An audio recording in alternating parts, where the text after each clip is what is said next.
ये कहानी सीता माता कहती थीं और श्री राम इसे सुना करते थे। एक दिन श्री राम भगवान को किसी काम के लिए बाहर जाना पड़ गया तो सीता माता कहने लगी कि भगवान, मेरे तो 12 वर्ष का नित्य नेम यानी कि रोज का नियम है कहानी सुनाने का।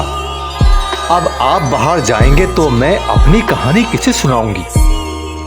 श्री राम ने कहा कि तुम कुएं की पाल पर जाकर बैठ जाना और वहां जो औरतें पानी भरने आएंगी उन्हें अपनी कहानी सुना देना। माता सीता कुएं की पाल पर जाकर बैठ जाती हैं। एक स्त्री आई, उसने रेशम की जरी की साड़ी पहन रखी थी और सोने का घड़ा ले रखा था। सीता माता उसे देख कहती है कि मेरी बहन, मेरा 12 वर्ष का नित्यनेम सुन लो। पर वो स्त्री बोली कि मैं तुम्हारा नित्यनेम सुनूंगी तो मुझे घर जाने में विलंब हो जाएगा और मेरी सास मुझसे लड़ेगी। उसने कहानी नहीं सुनी और चली गई। उसकी रेशम जरी की साड़ी फट गई, सोने का घड़ा मिट्टी के घड़े में बदल गया। सास ने देखा तो पूछा कि ये किस दोष को अपने सिर लेकर आ गई है। बहू ने कहा कि कुएं पर एक औरत बैठी थी, उसने कहानी सुनने के लिए कहा लेकिन मैंने सुनी नहीं, जिसका फल मिल गया। बहू की बात सुनकर अगले दिन वही साड़ी और घड़ा लेकर सास कुएं की पाल पर गई। सास को वही माता सीता बैठी मिली तो माता सीता ने कहा कि मेरी बहन, मेरी कहानी सुन लीजिए।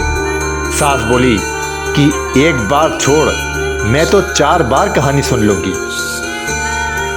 और सीता माता प्रारंभ हो गई। राम आए, लक्ष्मण आए, देश के पुजारी आए, नित नेम का नेम लाए।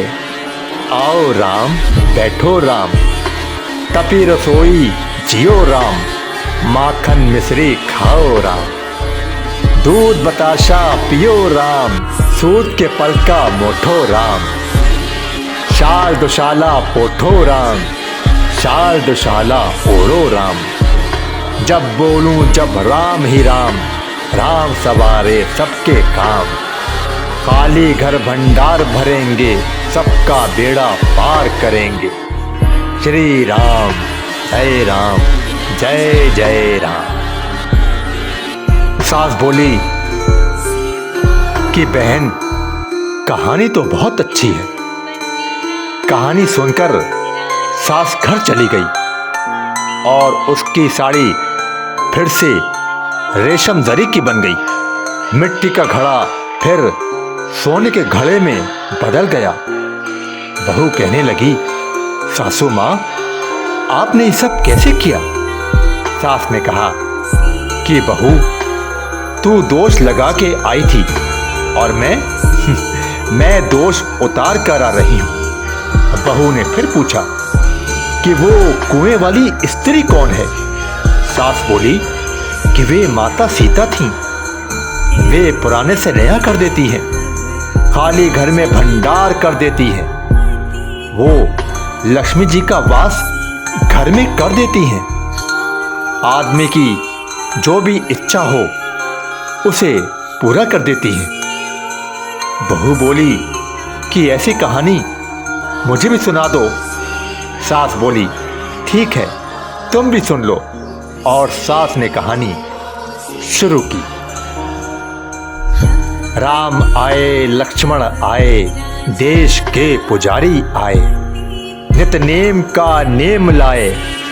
आओ राम, बैठो राम, तपी रसोई जियो राम, माखन मिश्री खाओ राम, दूध बताशा पियो राम, सूत के पल का मोठो राम, शाल दुशाला पोठो राम, शाल दुशाला ओढ़ो राम। जब बोलूं जब राम ही राम, राम सवारे सबके काम, खाली घर भंडार भरेंगे, सबका बेड़ा पार करेंगे।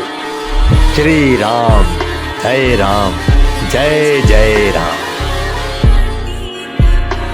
कहानी सुनकर बहू बोली कि कहानी तो बहुत अच्छी है। सास ने कहा, ठीक है, इस कहानी को रोज कहा करेंगे। अब सास बहू रोज सवेरे उठती, नहाती धोती और पूजा करने के बाद नित नेम की सीता की कहानी कहती। एक दिन उनके यहाँ एक पड़ोस की औरत आई और बोली कि बहन, जरा सी आंच दे दो। वह बोली कि आंच तो अभी हमने जला ही नहीं। पड़ोसन ने कहा कि तुम सुबह 4 बजे उठकर क्या कर रही हो फिर? उन्होंने कहा कि सुबह उठकर हम पूजा करते हैं, फिर सीता माता की नित नेम की कहानी कहते हैं। पड़ोसन ने उनकी बात सुनकर फिर कहा कि सीता माता की कहानी कहने से तुम्हें क्या मिला? वे बोली कि इनकी कहानी कहने से घर में भंडार भर जाते हैं, सारे काम सिद्ध हो जाते हैं, मन की इच्छा भी पूरी होती है।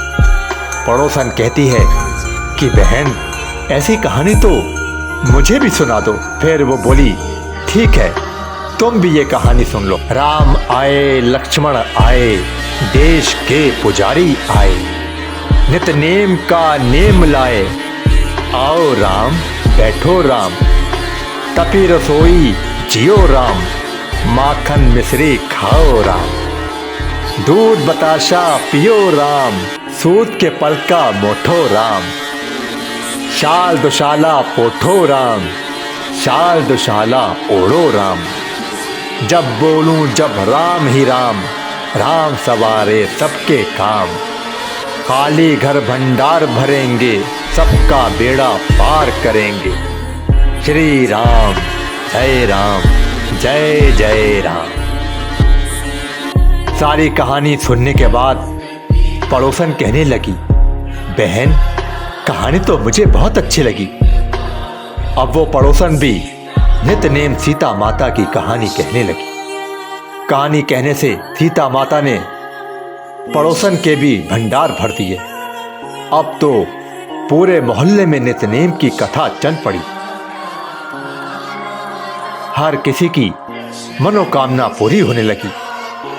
हे सीता माता, जैसे आपने उनके भंडार भरे, वैसे ही आप हमारे भी भंडार भरना, कहानी सुनने वाले के भी और कहानी कहने वाले के भी।